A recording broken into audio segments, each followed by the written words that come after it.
एक बार महात्मा बुद्ध एक गांव में ठहरे हुए थे। वे प्रतिदिन शाम को वहां पर सत्संग करते थे। भक्तों की भीड़ होती थी क्योंकि उनके प्रवचनों से जीवन को सही दिशा का बोध प्राप्त होता था। महात्मा बुद्ध की वाणी में गजब का जादू था। उनके शब्द श्रोता के दिल में उतर जाते थे।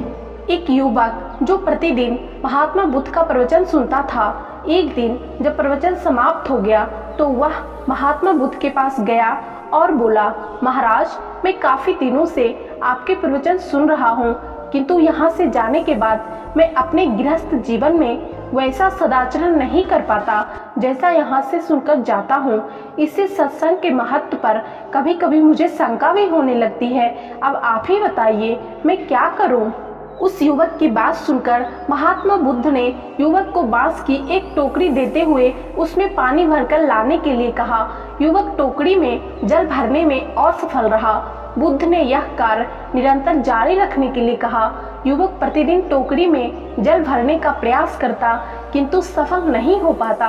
कुछ दिनों बाद बुद्ध ने उससे पूछा, इतने दिनों से टोकरी में लगातार जल डालने से क्या टोकरी में कोई फर्क नजर आ रहा है तुम्हें?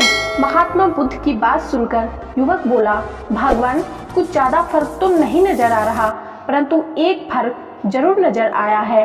पहले टोकरी के साथ मिट्टी जमा होती थी, अब वह साफ दिखाई देती है, कोई गंदगी नहीं दिखाई देती और इसके छेद पहले जितने बड़े नहीं रह गए, वे धीरे धीरे छोटे हो गए हैं। उस युवक की बात सुनकर महात्मा बुद्ध ने उसे समझाया, यदि इसी तरह उसे पानी में निरंतर डालते रहोगे तो कुछ ही दिनों में ये छेद फूलकर बंद हो जाएंगे और टोकरी में पानी भर पाओगे।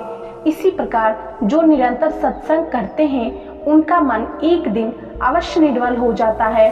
अब गुणों के छिद्र भरने लगते हैं और गुणों का जल भी उसमें भरने लगता है। युवक ने बुद्ध से अपनी समस्या का समाधान पा लिया और वह महात्मा बुद्ध के चरणों में गिरकर उनसे क्षमा मांगी और उनका शिष्य बन गया।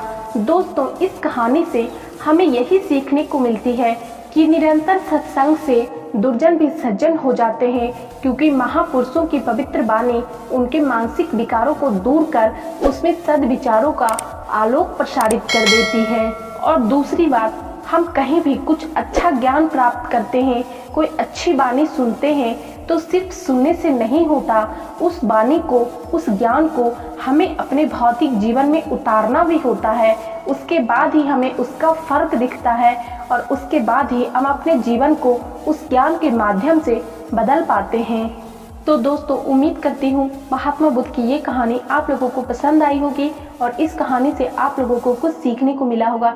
यदि हाँ, तो वीडियो को लाइक जरूर कर दीजिएगा और चैनल को सब्सक्राइब करके बेल नोटिफिकेशन जरूर प्रेस कर लीजिएगा, ताकि हमारे चैनल पे आने वाले अगले सभी वीडियो का नोटिफिकेशन आप लोगों को सबसे पहले मिले। क्योंकि इस चैनल पे आपको इसी तरह के मोटिवेशनल, इंस्पिरेशनल और लाइफ चेंजिंग वीडियो देखने को मिलेंगे।